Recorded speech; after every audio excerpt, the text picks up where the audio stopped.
En este video vamos a iniciar el estudio de las clasificaciones de los bienes.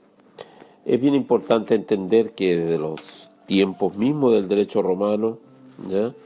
El derecho de los bienes ha sido objeto de una intensa sistematización, que tiene como uno de los puntos de partida su agrupación en distintas clases, en base a diferentes criterios. Con el transcurso del tiempo, algunas de estas clasificaciones pierden importancia, en tanto que otras aparecen como relevantes debido a la influencia de distintos factores que en general eh, se ponen como de moda en la doctrina. Pero por cierto, nosotros vamos a destacar en nuestros videos las clasificaciones más importantes solamente para no entrar en detalles que puedan no ser relevantes. Por ejemplo, hay una clasificación muy importante que es la de bienes corporales e incorporales. El Código Civil establece esta clasificación de bienes que consisten en cosas corporales o incorporales. Corporales son las que tienen un ser real y pueden ser percibidas por los sentidos, como una casa, un libro. Incorporales, las que consisten en meros derechos, como los créditos y las servidumbres activas. Esto está en el artículo 565. Para completar el cuadro positivo debe agregarse de inmediato el artículo 576, que dice: las cosas incorporales son derechos reales o personales. Vamos a ver en este esquema que tenemos acá en pantalla ese aspecto como relevante. También debemos citar el 583 sobre las cosas incorporales. Hay también una especie de propiedad. Así el usufructuario tiene la propiedad de su derecho de usufructo. Finalmente, después de permanecer mucho tiempo en la ley, esos textos han llegado a ganar consagración constitucional, ¿ya? Y eso está en el artículo 19, número 24 de la CPR, de la Constitución Política. Entonces, por otra parte, es importante entender que estos preceptos consagran lo que la doctrina denomina la cosificación de los derechos, ¿ya? Decisión por el cual se considera cosas bienes a los derechos. Por cierto, su implantación es motivo de discusión por doquier. Por un lado, se objeta la clasificación del objeto, la clasificación principalmente del concepto de cosa, o bien en estas dos partidas en cuanto se asocia dos categorías fundamentalmente distintas, las cosas materiales y los derechos, siendo una clasificación, se ha dicho, la distinción entre los dos o más partes de un solo todo. Aquella no es una clasificación sino una arbitraria agrupación. Otros dicen, se le reprocha en cuanto al adjuntar los derechos a las cosas materiales, induce a la pretensión de que aquellos que son meras abstracciones jurídicas participen de las características y condición jurídica de las cosas materiales. Hay quienes mantienen la nomenclatura de bienes corporales e incorporales, pero reservan el término incorporales para el significado de ciertos bienes que carecen de materialidad, como son las obras literarias y científicas, y que son también llamados bienes inmateriales. Pero esta clasificación de los derechos ya fue formulada en el derecho romano, ¿ya? Es cosa de dirigirse en este caso a Guzmán Brito, a don Alejandro Guzmán Brito, en la dialéctica casuística y sistemática de la jurisprudencia romana, ¿ya? En esos aspectos también se cita, pero se tiene entendido que en Roma se excluía los bienes incorporales al derecho real de dominio. Esta exclusión evita que se produzca la reiteración de propiedad, porque se tendría la propiedad sobre el derecho de propiedad. Y se explica en la circunstancia de que, tratándose del dominio, se proceda a la identificación entre el derecho y el objeto sobre el cual recae. Así no se expresa mi derecho de propiedad sobre esta casa, sino simplemente mi casa, ¿ya?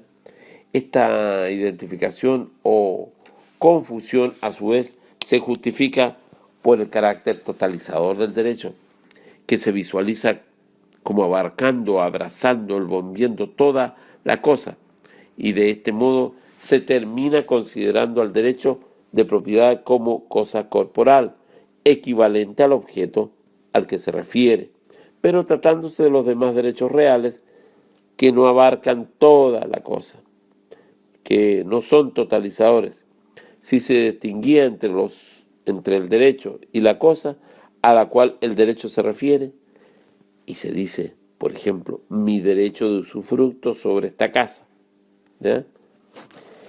En el Código Civil chileno se asentó la decisión de considerar cosas a los derechos, pero no se excluyó, al menos expresamente, al dominio. Conforme al 576, todos los derechos reales, al igual que los personales, son cosas incorporales, ¿ya? Y luego, el artículo 583 dispone que sobre las cosas incorporales hay también una especie de propiedad respecto del dominio. Vendría a producirse la superposición de derechos que mencionábamos hace un ratito.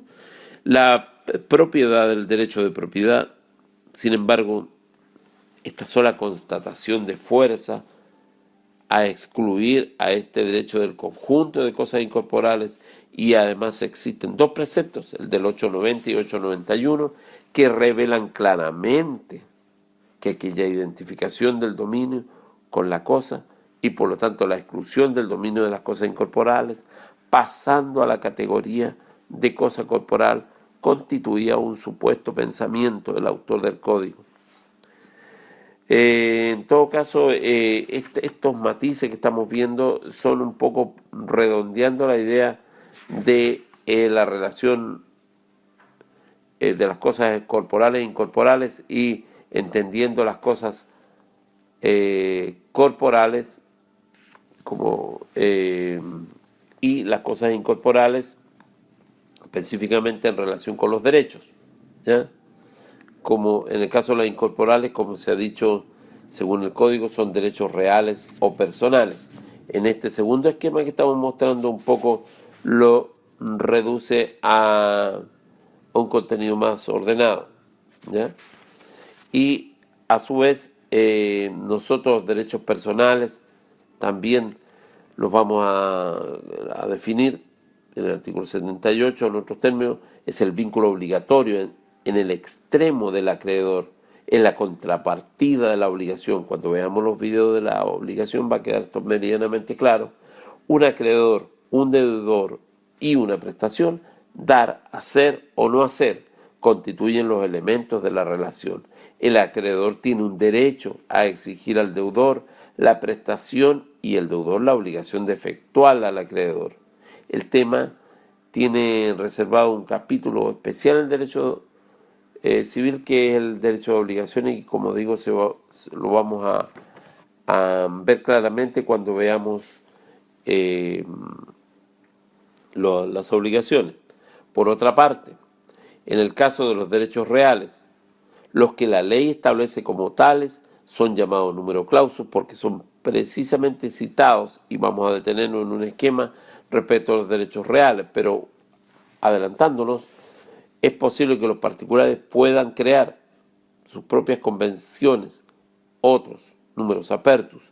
La discusión doctrinaria ha llegado hasta nosotros particularmente con motivo de algunos intentos de introducir en nuestro ordenamiento un derecho real que no contempla, expresa directamente la ley nacional cuál es el derecho real de superficie, que conocen la doctrina extranjera y otras codificaciones. Sin embargo, como decíamos, es número clausus, están específicamente citados en la ley. En apreciación general, nuestra doctrina no acepta la posibilidad de que los particulares pudieran crear derechos reales. La razón más frecuente mencionada es el carácter de orden público que tienen las normas sobre organización de la propiedad, entre las que se encuentran las relativas a los derechos reales, lo que resta aplicación a la voluntad de los particulares. Aún puede haber quedado claro, conviene precisar que la voluntad de los particulares es generalmente la que origina los derechos reales en concreto. no queremos enredarnos con todo esto, pero así, para que se configure un usufructo, será necesario que un sujeto se lo conceda a otro en un convenio, en un testamento, incluso en los casos de usufructo legal del padre o del marido. Hace falta que para que tengan lugar junto al precepto legal que lo establece, se agreguen otros supuestos, que haya matrimonio, por ejemplo, en lo que es decisiva la voluntad de los particulares.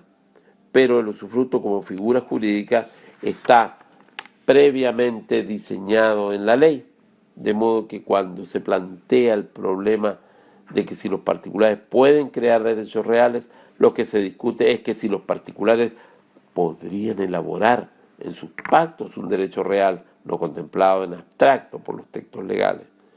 Es una interesante discusión citada por algunos autores en textos en relación al derecho de superficie, ¿ya? Pero son alcances doctrinales bastante técnicos y que de repente se escapan un poco de esta primitiva clasificación que estamos viendo. Esperamos que con esta breve introducción al tema logremos redondear la idea de lo que estamos planteando.